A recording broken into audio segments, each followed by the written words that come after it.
You didn't notice it the first time. Nobody ever does. It looked like any other apartment building. Concrete walls, dim hallway lights, a lobby that smelled faintly of dust cleaning chemicals. People lived there. People came and went. Nothing felt wrong. At least not immediately. You moved in because it was cheap, because it was close, because the landlord didn't ask many questions. Neither did the neighbors. They smiled when they saw you. Polite, reserved. They didn't introduce themselves. They didn't need to. You told yourself some buildings are just like that. Quiet, private. The first few months passed normally. You unpacked. You settled in. You learned the sound of the pipes at night, the hum of the elevator, the way footsteps echoed down the hallway. You began recognizing faces. The woman on the third floor, the man who always checked his mailbox twice, the couple near the stairwell. They were always there, always. You noticed how consistent everything was. Same routines, same schedules, same expressions. Every morning, the woman on the third floor left at 7:15. Every evening, the man with the mailbox returned at 6:40. It felt comforting, predictable. Then a year passed. You realized because your lease renewal came up, you signed it without thinking. That's when you noticed something small. The woman on the third floor looked exactly the same. Same hair, same posture, same clothes. You laughed it off. People age slowly. Some people take care of themselves. You told yourself that. Another year passed. You changed. New lines near your eyes, different haircut, different clothes. The building didn't. The man by the mailbox looked identical. Not younger, not older, unchanged. You started paying attention, really paying attention. You looked at their hands. No new scars, no sunspots, no trembling. You listened to their voices. Same tone, same cadence, same words. They reused phrases, not common ones, specific ones, as if conversation itself followed a script.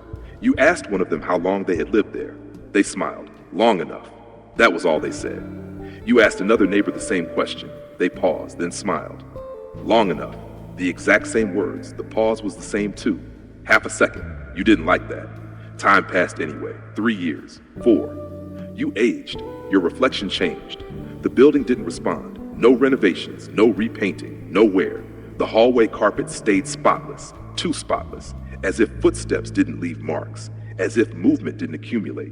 You found old photos, a picture of the building from decades ago, same windows, same cracks, same stains on the concrete. And the people, you recognized them. The woman on the third floor was there, standing near the entrance, same face, same smile. Decades earlier, you felt your stomach tighten. You tried to confront someone. You chose the man with the mailbox. You asked his age. He laughed softly, a polite laugh, not confused, not defensive, just delayed. I don't really think about that. You asked how long he'd lived here. He looked at the hallway, then back at you. Time works differently here.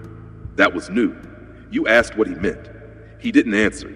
He checked his mailbox, closed it, and walked away. You started noticing how few people moved out. You never saw moving trucks, never saw empty apartments. Occasionally someone new arrived, like you once did. They aged, they noticed things. Then slowly they stopped. They blended in. Their routines aligned. Their expressions softened, flattened, neutral. You watched a new tenant over months. The way their excitement faded, the way their questions stopped, the way their face stabilized, not relaxed, fixed. You stopped sleeping well. You felt watched. Not by eyes, by space, by the walls themselves. You noticed the building discouraged change. Repairs were unnecessary. Things didn't break. Clocks worked, phones worked, but time didn't leave marks. You tried leaving. You packed bags, you stepped outside, and felt relief. Sunlight felt sharp. The city moved differently. People aged. Everything breathed. You came back that night. The building welcomed you, not warmly, correctly, as if your absence had been accounted for. You noticed something terrifying then, your reflection in the lobby glass. It hadn't changed much lately. You looked closer. Your eyes, your skin, your posture. You were slowing. You skipped mirrors. You avoided photographs. You compared old pictures. The changes were subtle, but undeniable. You were becoming consistent. You tried warning someone, a neighbor who had just moved in. You told them to leave. You told them to pay attention. They listened politely, nodded. They didn't ask questions. You realized why. The building doesn't argue, it doesn't convince, it waits. Eventually people stopped resisting. You researched. There were no records of demolition, no ownership changes. The building existed in archives like a fixed point, always present, never updated. You spoke to someone who had lived there long enough. You asked why no one aged.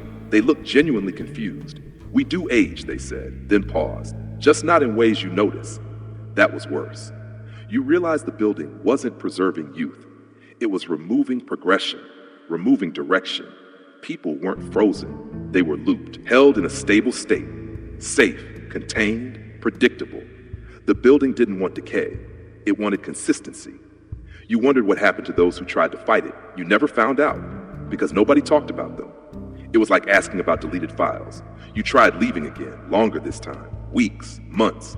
You felt yourself change again, age again, time returned, but something followed you, a pull, a correction. You dreamed of the hallway, the lights, the carpet, always clean, always waiting. When you returned, the neighbors smiled, not happy, relieved. Your apartment was exactly how you left it, not dusty, not stale, ready. You understood then. The building wasn't trapping people. It was offering permanence, an escape from entropy, from loss, from endings. All it asked was subtle. Give up change, give up growth, give up leaving traces. You noticed you no longer remembered when you moved in. The date felt irrelevant, time blurred. You caught your reflection again.